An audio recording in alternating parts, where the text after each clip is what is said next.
Irmãos, nosso texto dessa manhã, para nós fecharmos a lição sobre o governo da igreja, será 1 Timóteo 4,14. Vamos ler juntos? Não te faças negligente para com o dom que há em ti, o qual te foi concedido mediante profecia, com a imposição das mãos do presbitério. Então veja que o apóstolo Paulo, ele está escrevendo a um jovem pastor, presbítero, bispo, chamado Timóteo. E esse Timóteo, ele tem um dom que foi dado a ele mediante profecia, com imposição das mãos de quem? Do presbitério. Em toda a palavra de Deus, meu querido, a única vez que você vai ler a palavra presbitério é aqui. Em nenhum outro lugar. Mas o significado dela você vai encontrar. Porque o que é o presbitério? O que difere o presbitério do presbítero? É que enquanto o presbítero é um termo singular que se refere a uma pessoa investida numa função, que é o trabalho de ancião, como já vimos, o supervisor, o pastor, o mestre, aquele que ensina e administra a igreja. O presbitério é um conjunto de presbíteros. É a reunião dos presbíteros. De maneira que fica evidenciado para nós que não existe na igreja apenas um presbítero. E mesmo uma análise total da igreja, os presbíteros se reuniam para tratar questões sobre a igreja em termos gerais. Deu para entender isso? Presbitério. Então, por que eu quero falar de presbitério? Porque a palavra presbítero e a palavra presbitério dão origem à terceira forma de governo que nós vamos estudar hoje. Mas para que possamos lembrar apenas, de onde surgiu a igreja presbiteriana? Porque o que é a igreja presbiteriana? Por que nos chamamos presbiterianos? Essa resposta tem que estar mais batida do que tudo, Eu nem vou perguntar a vocês, porque vocês já sabem, mas nós somos presbiterianos porque a nossa igreja é administrada por presbíteros. Por isso, esse é o distintivo da nossa igreja. Existem presbíteros de outras denominações? Existem. Mas esses presbíteros não têm, via de regra, a mesma percepção do que a nossa igreja entende.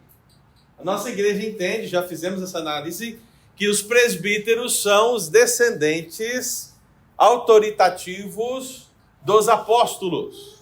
Que uma vez que o apóstolo morreu, acabou o ofício apostólico.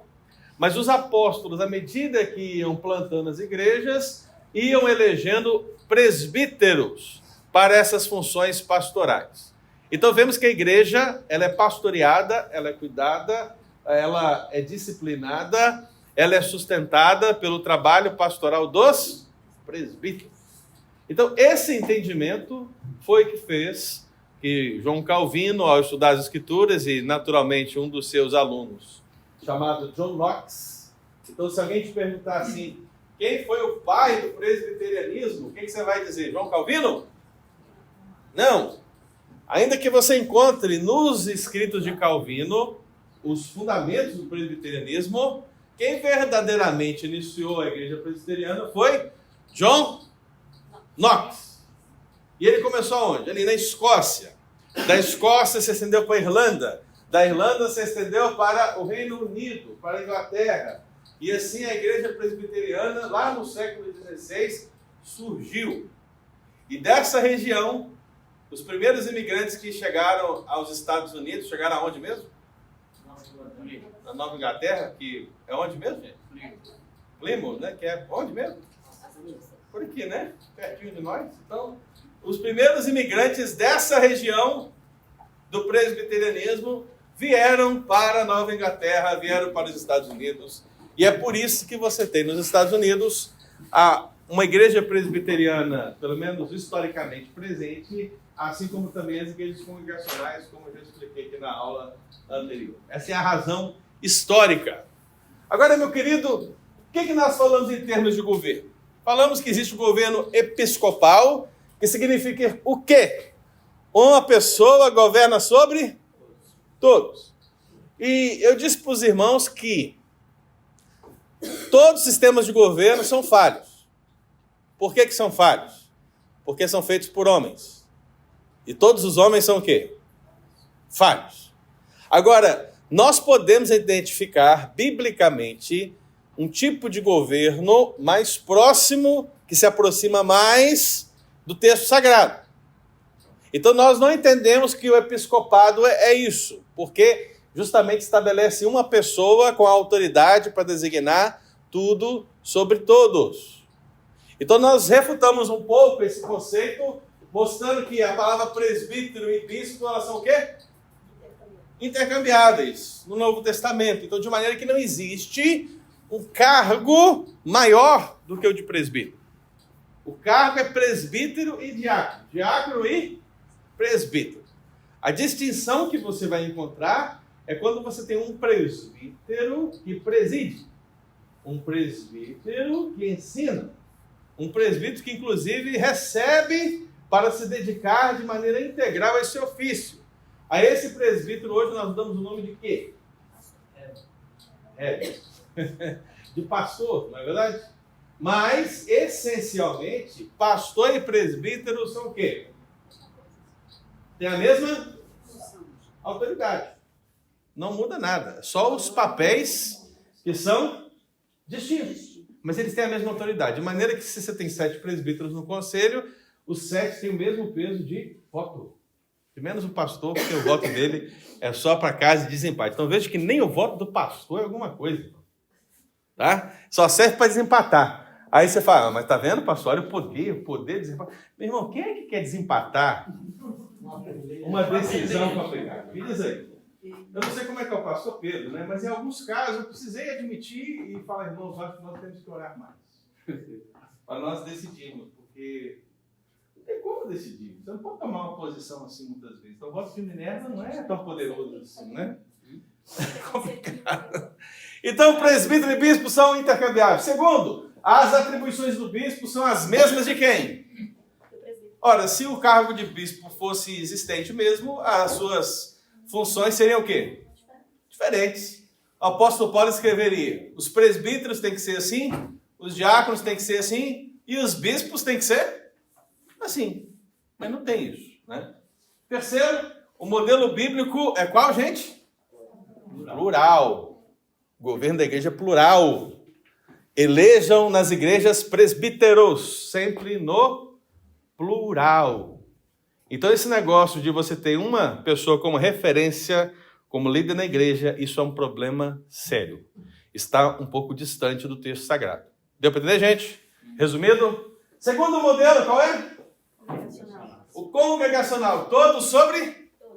Todos. Então vamos sair desse extremo de cá e vamos para o extremo de lá, onde todos vão dizer tudo sobre todos. E aí eu trabalhei com os irmãos, dizendo que também o sistema congregacional não é tão próximo das escrituras, porque o que se diz é que a igreja ela é limitada dentro do seu escopo. Então, ela começa, processa e termina dentro dela mesma. Ela não se relaciona com outras igrejas. Então, por exemplo, o que a igreja local decidir para ela é o que vai acontecer. O que aquela igreja local decidir para ela é o que vai acontecer. Não existe uma relação entre essas igrejas de maneira que todas decidam algo que vai ser aplicado a todas elas. Deu para entender? Então elas começam, processam e terminam dentro delas. E nós vimos que a igreja do Novo Testamento, ela também é cuidada por concílios. Veja que a igreja não está limitada ali apenas a ela mesma, apenas a assembleia de membros, não.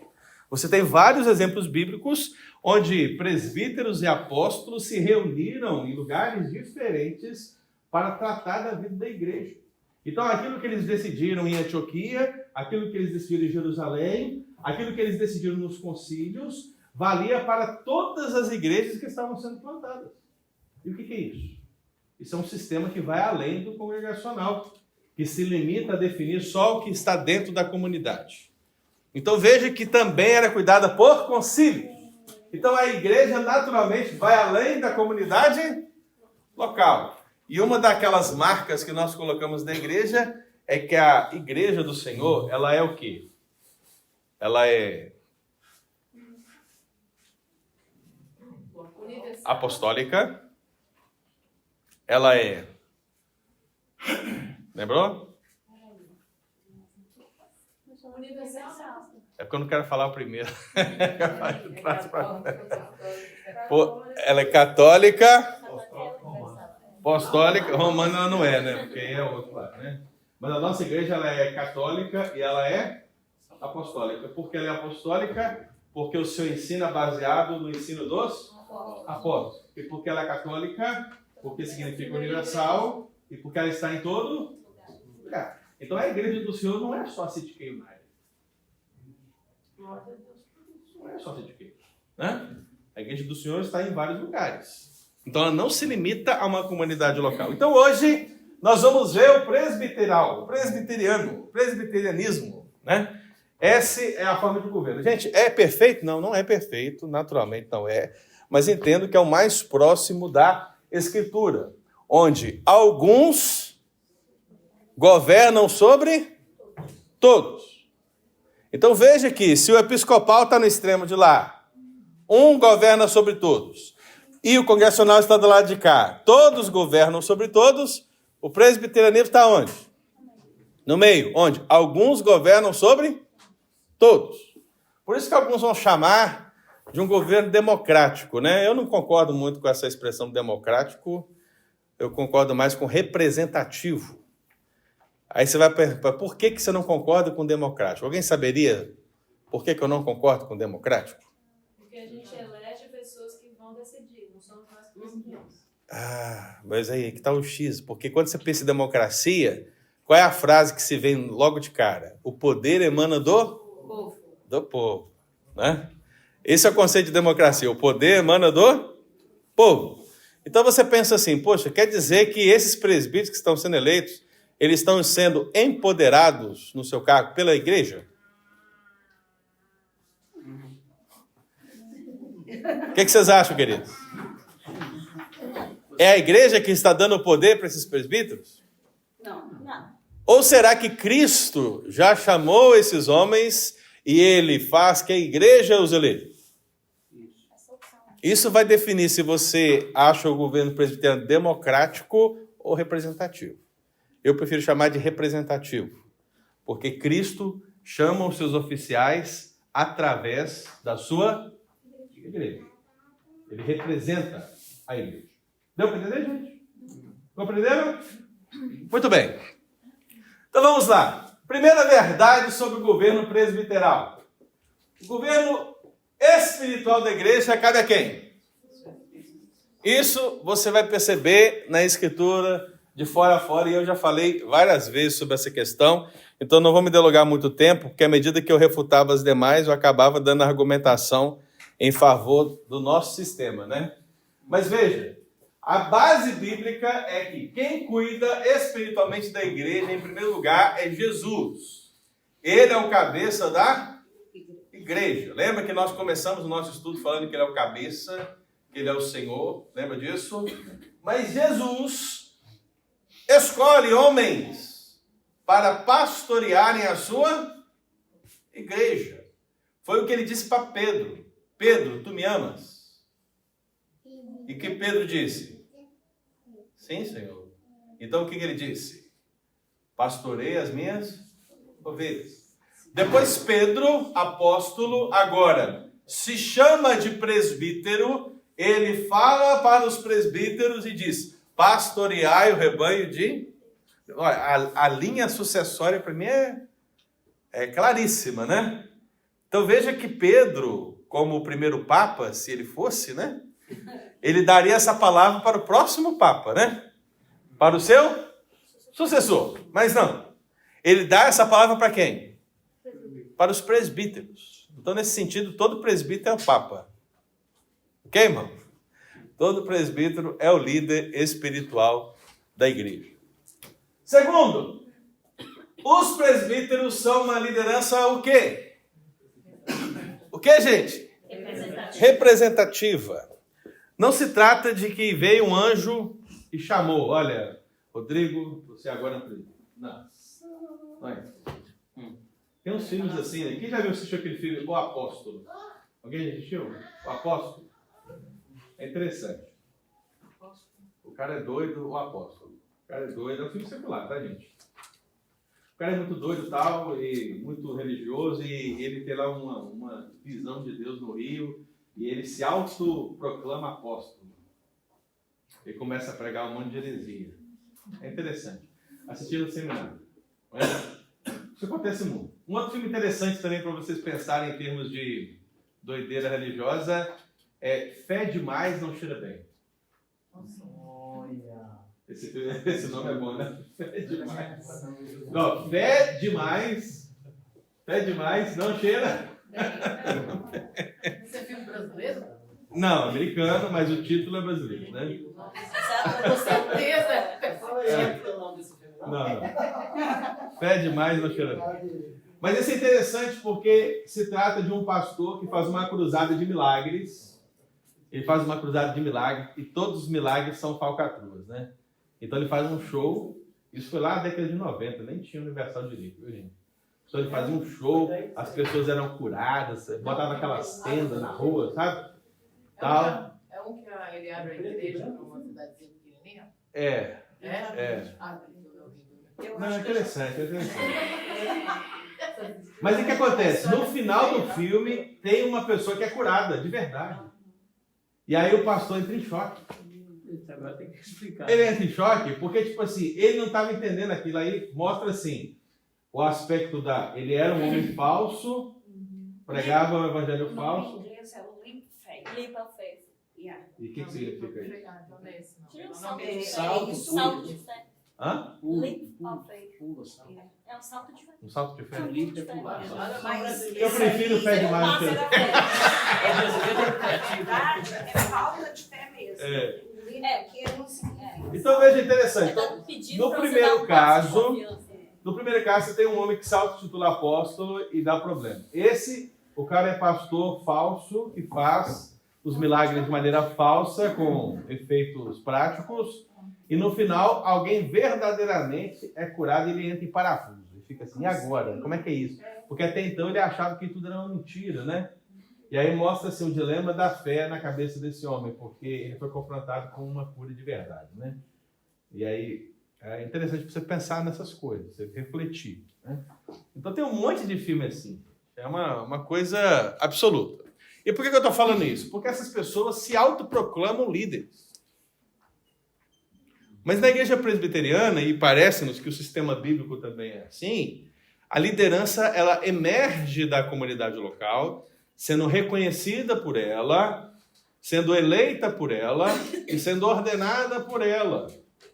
Então veja, se alguém, por exemplo, quer ser pastor, o que tem que acontecer? Ele tem que servir na igreja. Tem que servir na igreja. Porque a igreja tem que reconhecer a sua vocação. E a igreja vai reconhecer.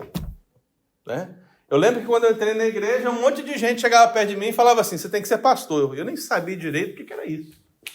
Mas um monte de gente falava, você tem que ser pastor, você tem que ser pastor.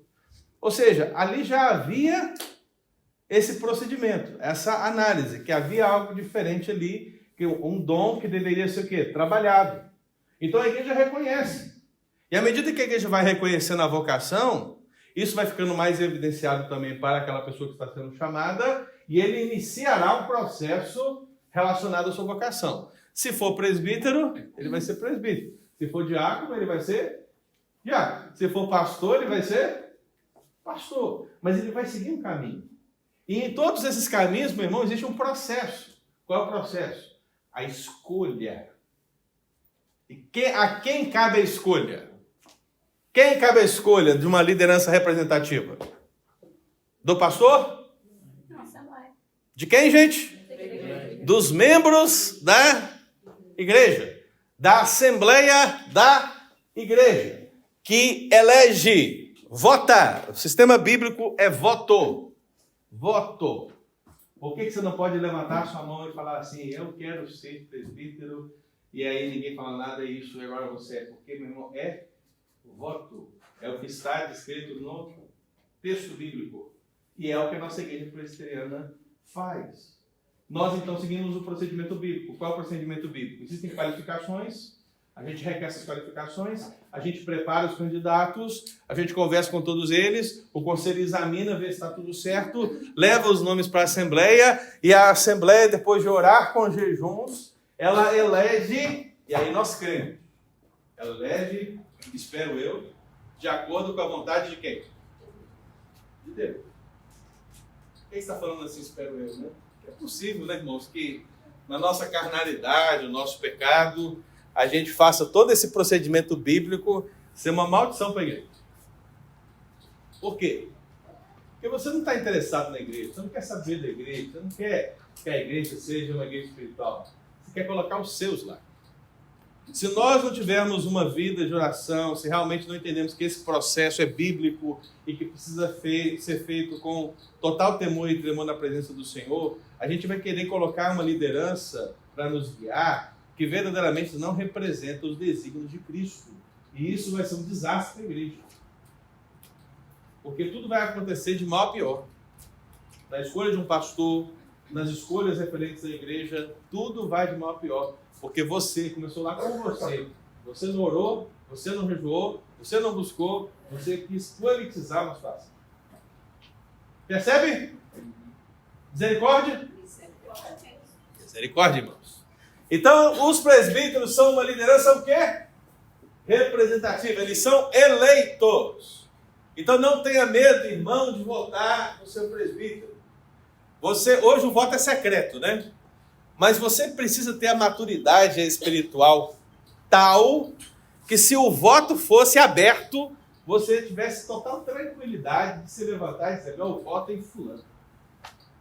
Sem saber que isso vai pesar no seu coração. Entendeu? Porque você mostra a imaturidade da igreja pensando numa situação assim. Imagina se fosse assim. Imagina o Alisson, por exemplo, na eleição de diáconos, né? A eleição de diáconos acontecendo. E aí, de repente, pensa aí, as pessoas que são favoráveis ao diácono Alisson fiquem de pé e Viviane não fiquem de pé. Mais fácil ficar de quem? Não, mas eu falo assim, mas não cria um embaraço? Não cria um embaraço? A própria esposa É. não tem. Imagina aquele amigão do peito, aquele amigão seu da igreja, aquele que está com você todos, almoça todo domingo junto, né? Aí na hora de votar, também não reage a seu favor. O que isso pode gerar na igreja? Bom, se a igreja é imatura, vai gerar o quê? Morte.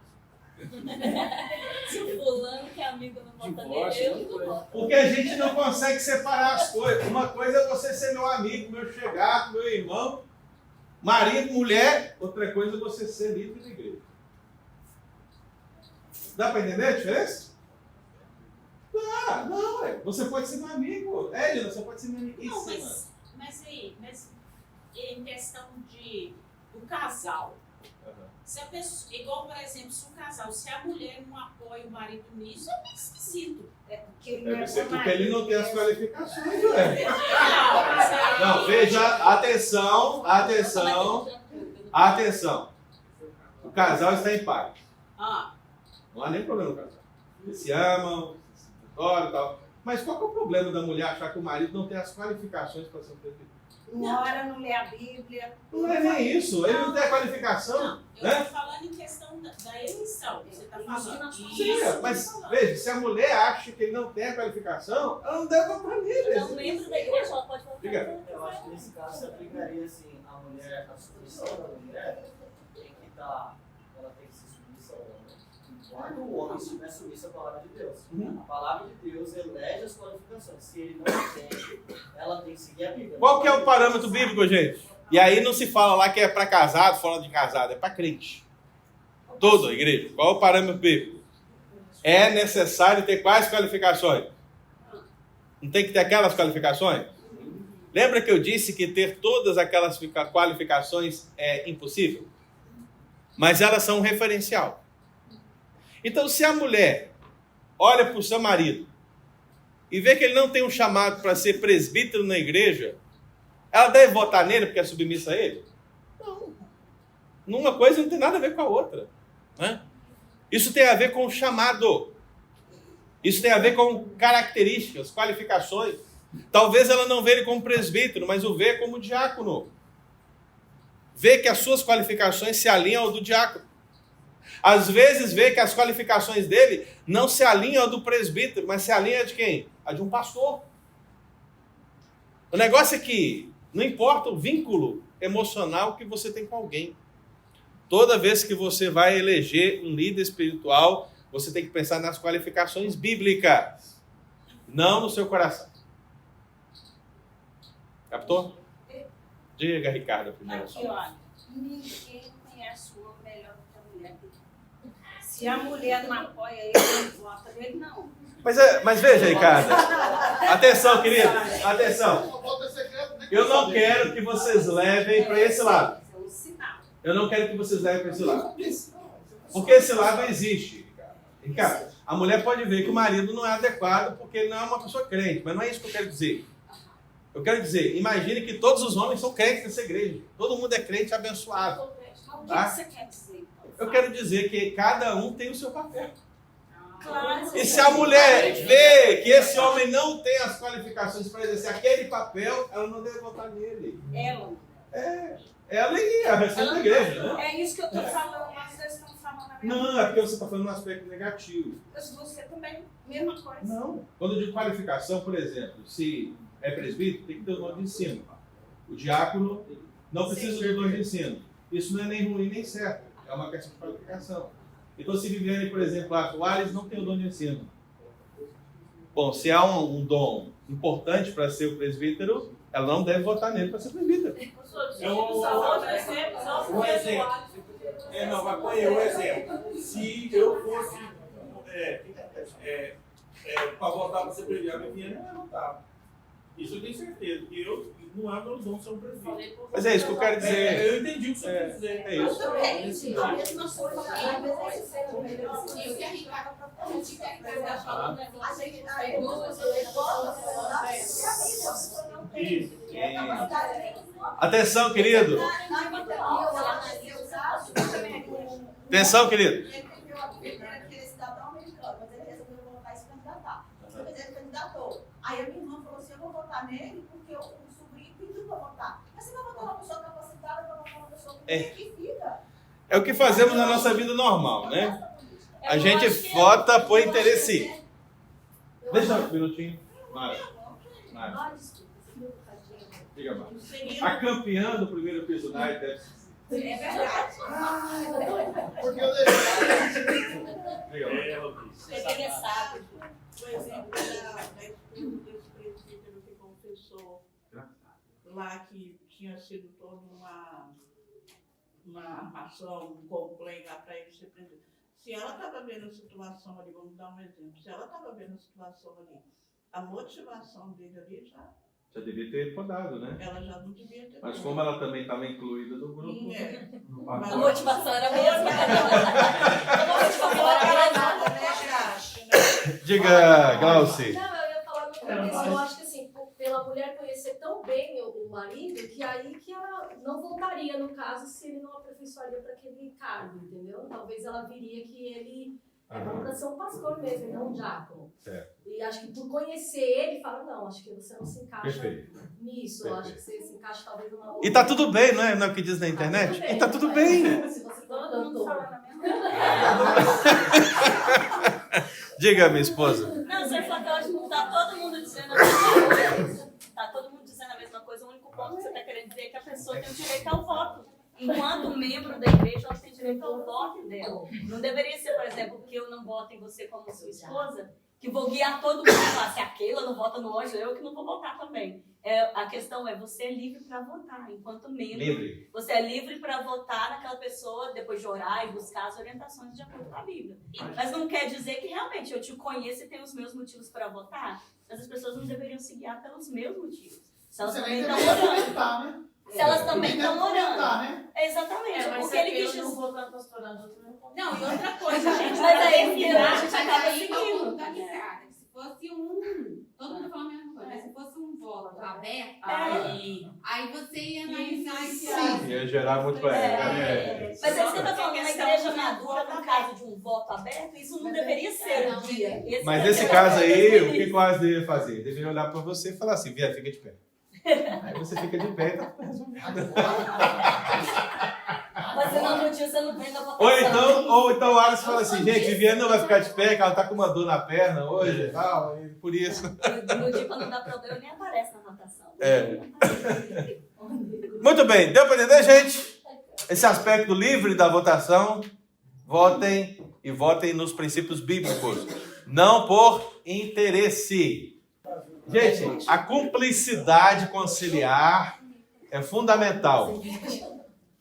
Gente, atenção, a cumplicidade conciliar é fundamental. O conselho tem que estar fechado, todos têm que ser leais uns com os outros, a junta diaconal tem que estar fechada, tem que ser leal uns com os outros.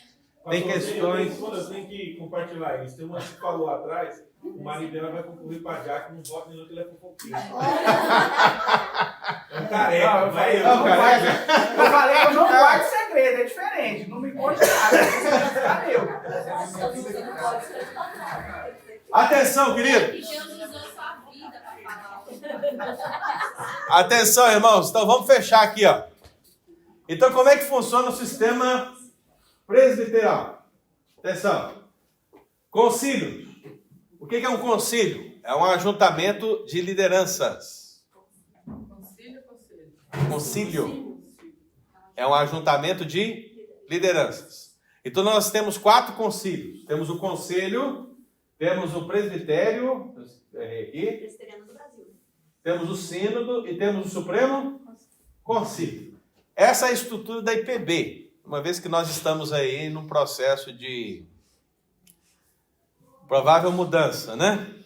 Então é importante que se a mudança acontecer, você já sabe como é que é. Se fosse pensar na PCA, a PCA só tem... A PCA, ela tem conselho, presbitério e a Assembleia Geral, que é a mesma coisa do que o Supremo Concílio.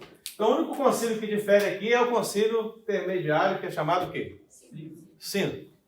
Então, o que o conselho é? O conselho é a liderança local.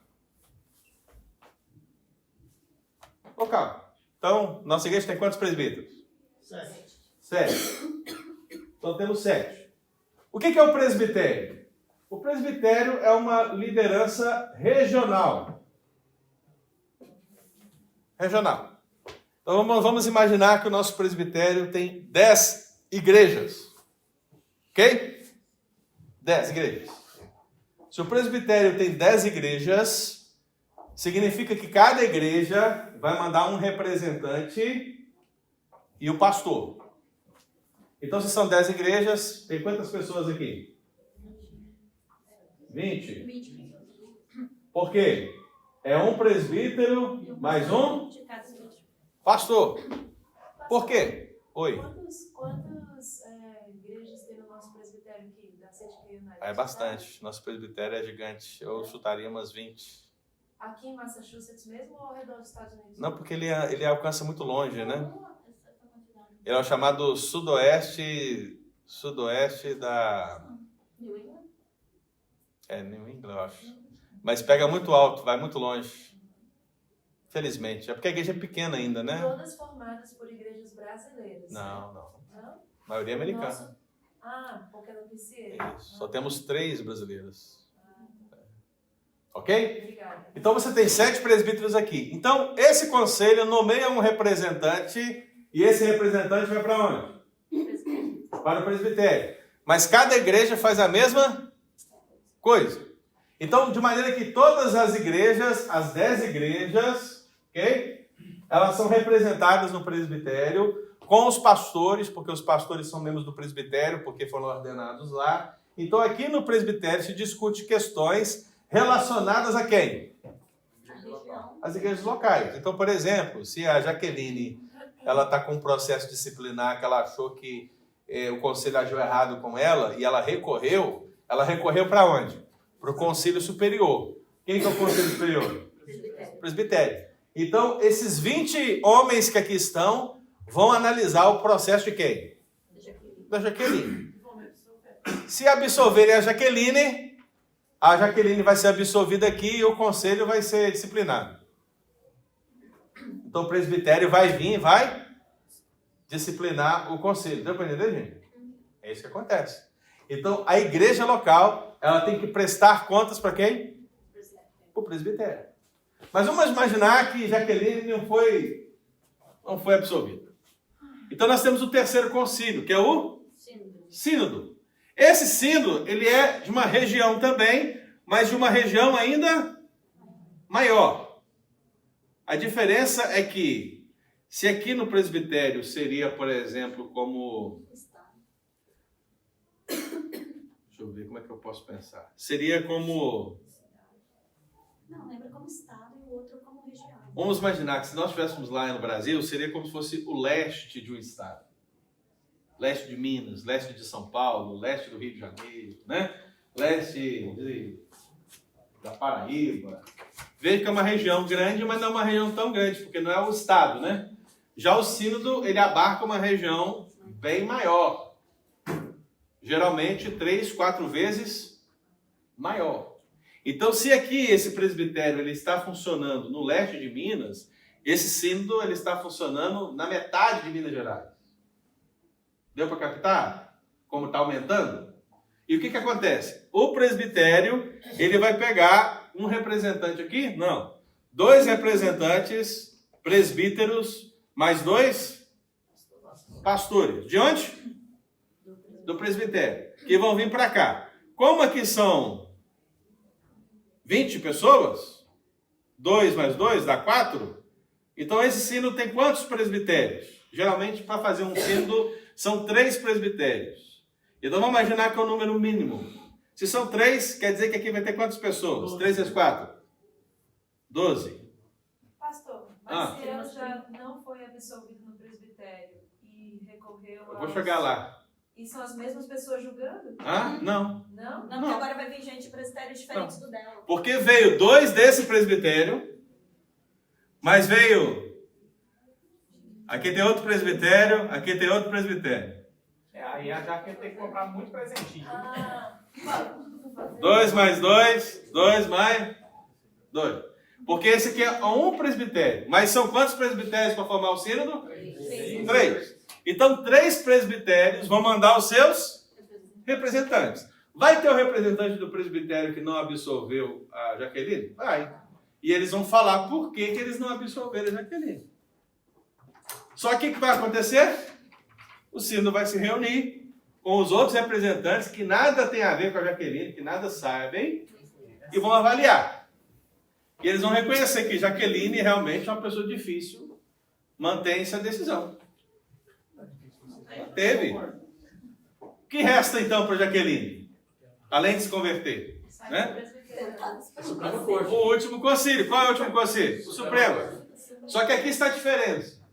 O Supremo Concílio é o órgão máximo da igreja. Então, como órgão máximo da igreja, não são os representantes do sínodo que vêm para cá, mas são representantes do presbitério. Então, cada presbitério vai enviar 3 a 6 pessoas para o Supremo Concílio. Aí você tem no país, aí, vamos supor, se você tem 500 presbitérios, 500 vezes 6 dá quanto aí? 300. Vamos botar aqui 3 mil. Ai, tem mais chance? 3 mil. Por quê? Porque esse concílio aqui, esse concílio, ele funciona o quê? Para a igreja inteira. Mas fique tranquila, Jaqueline, porque o seu caso vai para uma comissão, ok? Vai para uma comissão. Atenção, gente, porque são 3 mil pessoas analisando o caso da Jaqueline. Nós somos presbiterianos, nós não somos congregacional. Então não vão ser as 3 mil que vão julgar o caso da Jaqueline num primeiro momento. Vai ter uma comissão de disciplina que vai avaliar o caso da Jaqueline, vai dar um parecer sobre o caso da Jaqueline e vai levar para o plenário de 3 mil. Aí quando chegar no plenário de 3 mil, como é que se decide?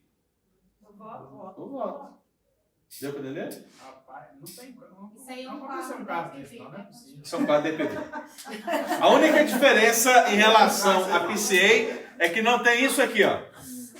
Já pula, já. Já pula daqui para cá. Ok? Então por que eu estou dizendo isso, irmão? Eu sei que talvez... atenção, gente. Eu sei que talvez é muita informação Mas o que eu quero que vocês percebam nesse processo todo, o sistema presbiteriano é representativo. Na igreja local, é representativo no presbitério, é representativo no sínodo, é representativo aonde? No Supremo Concílio. Tudo é feito com base no voto e na escolha.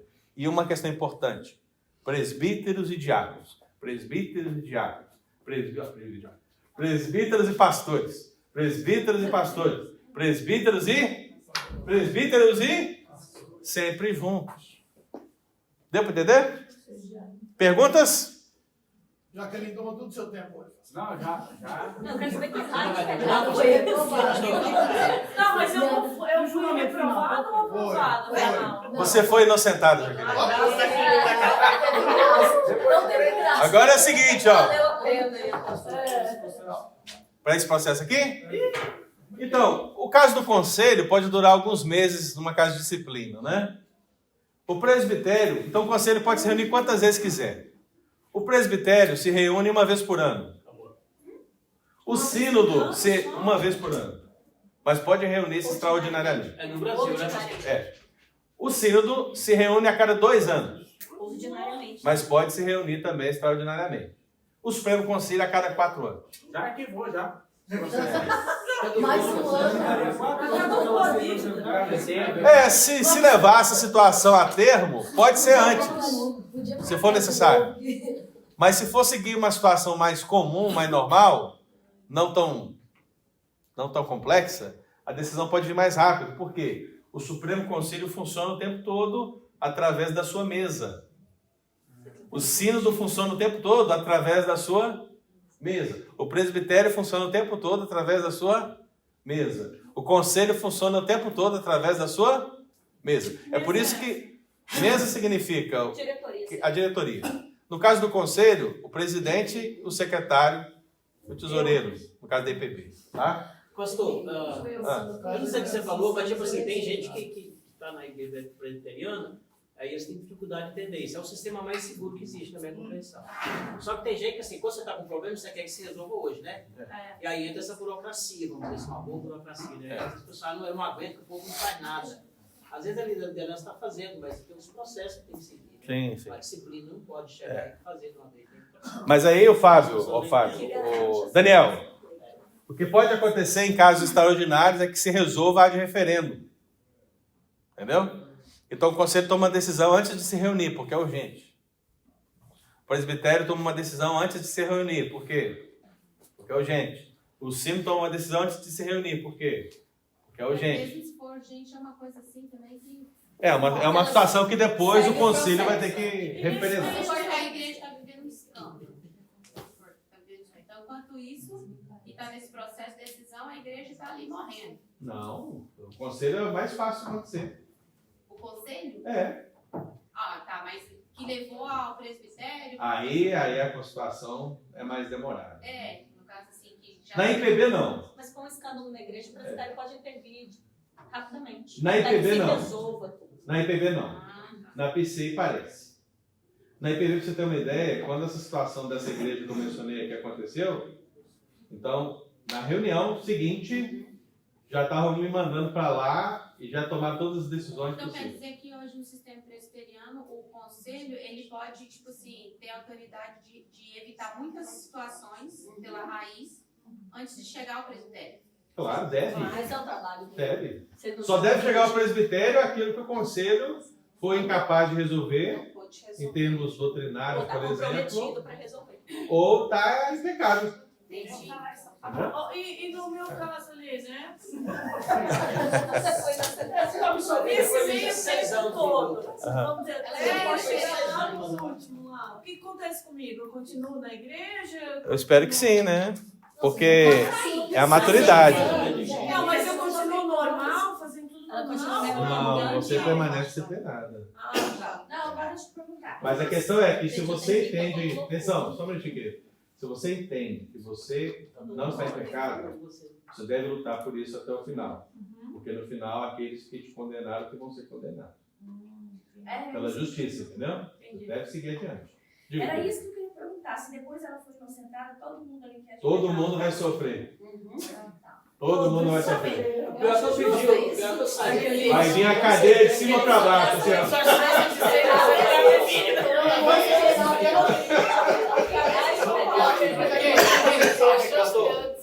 Antes de terminar, eu queria falar um negócio do Pode falar. Atenção, queridos, o Wilson quer falar um negócio? Eu observei que os irmãos falaram muito hoje, né? Eu só queria lembrar que no dia da classe de diaconato, eu pedi, à medida que eu pedi para ler o texto, eu pedi para pular o verso 11, né, lá do 1 Timóteo 3, que fala quanto às mulheres, né? É o verso 11. Assim, só lembrando que aí ninguém perguntou a questão assim, diaconisa, essas coisas, sabe? Certo. Ninguém pegasse. Mas assim, eu creio que o original ali dá a ideia de que ali são as esposas dos diáconos, porque inclusive algumas traduções falam quanto às esposas, não a mulheres, né? Então, uma coisa mas importante. aí outra coisa, deixa eu sair do cara na porta, mas ali o termo no original que eu falo para assim, mas não ser maldizente, o original depois vocês pesquisam o que é. Tá. Mas veja, Mas o homem é mais. Vou falar de maldição. Não, é só pesquisa que o homem é muito na verdade é só uma brincadeira, né? Mas é. Atenção, queridos, atenção. Vocês têm alguma dúvida sobre essa questão de diaconisa? Eu só queria saber se esse sistema foi estabelecido por nós ou foi uma coisa que demorou. Desde lá. Desde lá. Então, o que nós estamos vendo aqui, em essência, foi o que aconteceu lá com John Knox. Agora, à medida que o presbiterianismo foi desenvolvendo, né, em cada país, ele mudou uma situação ou outra dentro da sua própria cultura. Então, por isso que você vai perceber que tem sínodo no Brasil, que é um país continental, né, e não tem sínodo na igreja coreana, por exemplo, que é um país bem menor, né? Pastor, qualquer pessoa pode abrir uma igreja presbiteriana? Ou tem que alguém do sínodo, por exemplo, na Assembleia de Deus existe a convenção. Então, e essa parte eu não consigo entender muito bem. Uma igreja. Eu sei que aqui, por exemplo, em Massachusetts, tem muita igreja presbiteriana e que não é do jeito da nossa. Essas igrejas, elas foram abertas sob a supervisão de alguém ou a pessoa foi lá e abriu? Não sei, né? O que eu posso dizer para você é que qualquer um pode começar uma igreja. Dá o nome que quer, mas... Você, não, agora é um termo de presbiterianos. Eu quero abrir uma igreja, eu vou começar lá na minha casa, com um grupo pequeno, né? Tá, eu vou começar a plantar uma igreja. Mas vai chegar num determinado momento que eu vou ter que ter um apoio de uma igreja para que esse trabalho continue crescendo. Então, geralmente, uma igreja apoia esse trabalho de plantação, o que a nossa igreja faz em relação a outras, né? Essa igreja, uma vez plantada, se torna igreja, ela tem que ser filiada a um presbitério. E aí, no momento que ela é filiada a um presbitério, ela faz parte de toda essa estrutura que aqui está. Entendeu? Rapidinho, mas dentro disso aí, se eu for ter um grupo pequeno na minha casa, eu como membro da igreja, eu tenho que responder para a minha igreja também, não é? Claro, não, eu estou falando em casos extraordinários. Não há igreja presbiteriana e aí você quer começar. É isso. É isso. Amém, queridos? Obrigado, Deus abençoe. Semana que vem iniciamos uma nova lição.